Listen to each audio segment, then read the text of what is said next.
Donc du coup, troisième vidéo de trigonométrie. Donc c'est trigonométrie. Donc on revoit ce qu'on a vu la dernière fois. Donc là on a un cercle trigonométrique dans un repère. Le cercle il est là. On a un point M ici.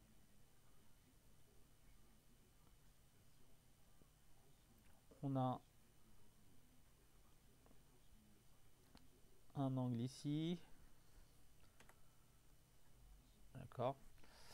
Je vais l'agrandir là. Alors, là.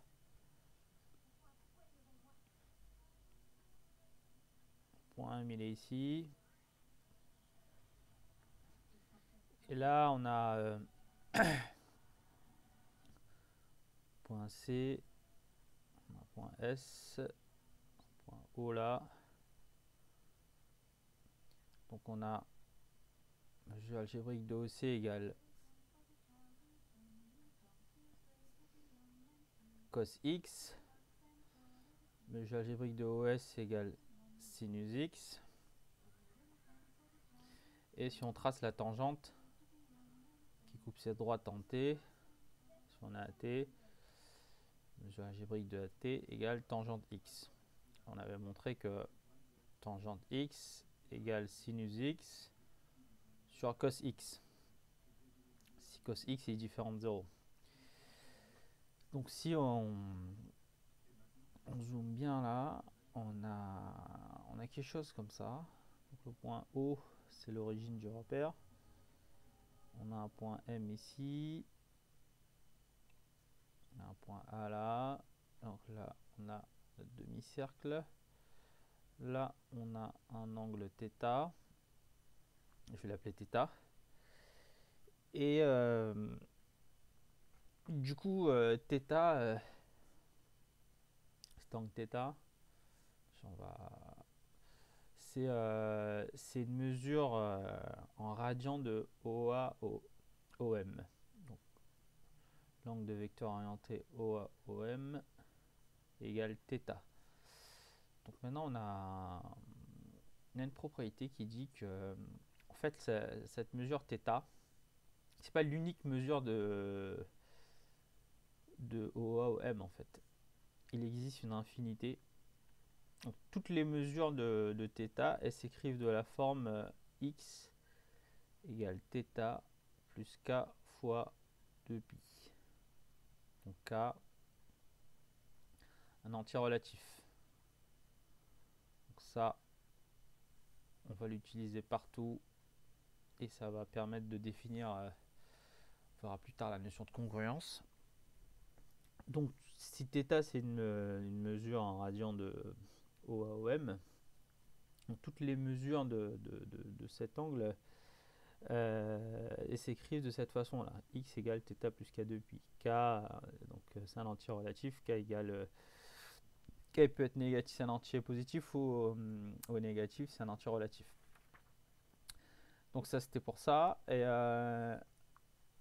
je voulais passer directement à la relation fondamentale de la trigonométrie là. C'était que je vais faire le dessin comme ça. Donc on avait OM, donc là l'arc de cercle A,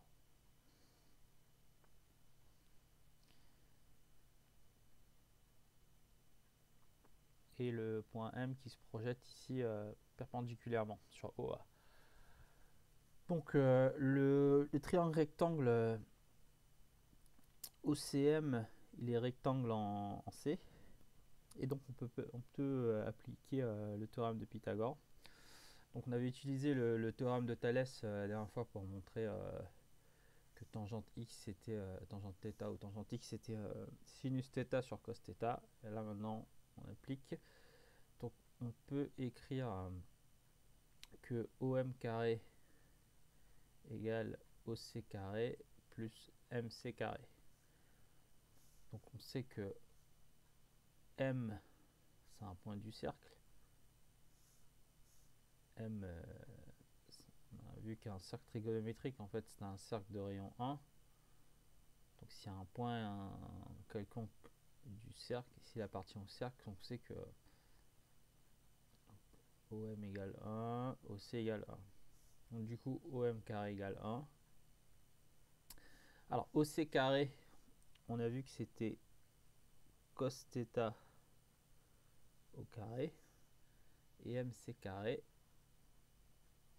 Donc, nous, on avait défini que la OS égale sinus θ ici, là c'est cos θ. OC MS c'est un rectangle, du coup OS égale MC. Donc du coup MC égale sinus θ. Donc du coup là on a la relation fondamentale de la trigonométrie, cos carré θ plus sinus carré θ égale 1. Voilà. Ça, et je rappelle ce qu'on a vu, c'est que si x c'est une mesure en radian de OA-OM, donc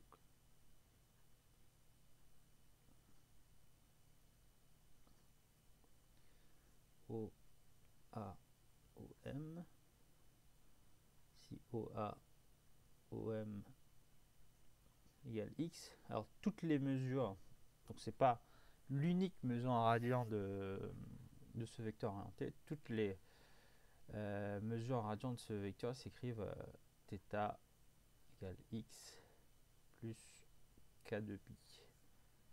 K appartient à z. Donc là, on a nos deux relations.